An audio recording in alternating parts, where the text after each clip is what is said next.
ఇవాళ మా ప్రియతమ నాయకుడు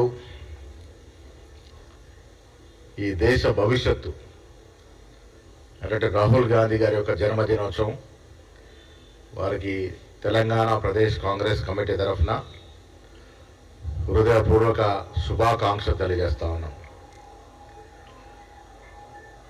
రాహుల్ గాంధీ ఇలా ఒక వ్యక్తిగా కాకుండా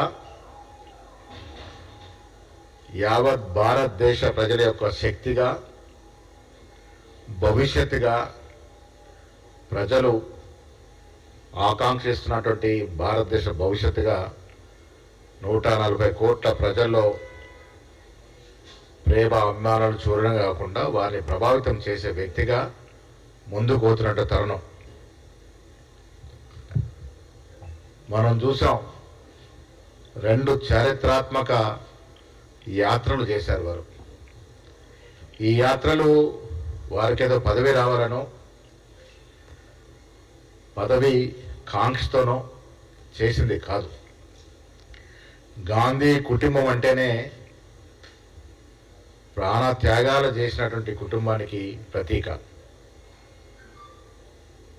జవహర్లాల్ నెహ్రూ గారు దాదాపు 10 ఏళ్ళు కాలం జైల్లో ఉండడం కానీ, ఇందిరాగాంధీ గారు దేశ సమగ్రత కోసం తూటాలకి బలైనటువంటి సందర్భం కానీ, ఈ దేశం అఖండంగా సమగ్రంగా ఉండాలని నిరంతరం తప్పించినటువంటి రాజీవ్ గాంధీ గారు బాంబు దాడిలో తునకలైన సందర్భం కానీ, ఇవాళ ప్రధానమంత్రి అయ్యే అవకాశం ఉన్నప్పటికీ కూడా పదవి త్యాగం చేసిన సోనియా గాంధీ గారి యొక్క దాతృత్వం కానీ, 2004లో 2009లో మళ్ళీ ప్రధానమంత్రి అయ్యే అవకాశం రాహుల్ గాంధీకి ఉన్నప్పటికీ కూడా నిష్ణాతులైన మన్మోహన్ సింగ్ గారిని ప్రధానమంత్రి చేసిన తీరు కానీ, ఇవన్నీ కూడా వారి యొక్క త్యాగదనానికి నిదర్శనాలు. మోతీలాల్ నెహ్రూ మొదలుకొని ఇప్పటి వరకు దేశం కోసం ఆస్తుల త్యాగం చేశారు. ఎంతో మందిని పోగొట్టుకున్నారు కుటుంబంలో. వీళ్ళ పదవి కూడా త్యాగం చేసిన సందర్భం.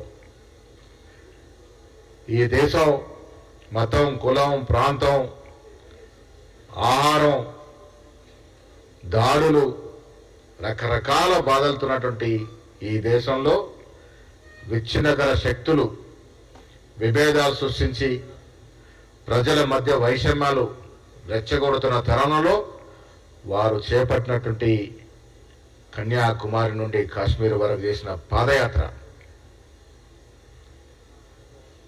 కొన్ని వేల కిలోమీటర్ల పాదయాత్ర ఈ దేశం సమగ్రత కోసం, ఏకత కోసం, అన్ని ప్రాంతాలు, మతాలు, కులాలు ఏకం కావడం కోసం ఎంతో దోహదపడింది. 10 ఏళ్లుగా అధికారం నుండి మొన్న కూడా శ్రీరాముణ్ణి, హనుమంతుణ్ణి అడ్డం పెట్టుకొని మత విద్వేషాలు రెచ్చగొట్టి 10 ఏళ్ళు చేసిన ఘనకీర్తి ఏమీ లేకపోయినా, చెప్పుకోవడానికి తునక మచ్చన లేకపోయినా, మళ్ళీ దేవుడి పేరిట, అక్షంతల పేరిట, మతాల పేరిట ప్రజలు రెచ్చగొట్టి మళ్ళీ 3వసారి అధికారంలోకి వచ్చిన మోడీ యొక్క అధికార దాహం ఏ రకమైందో మనందరూ తెలుసు.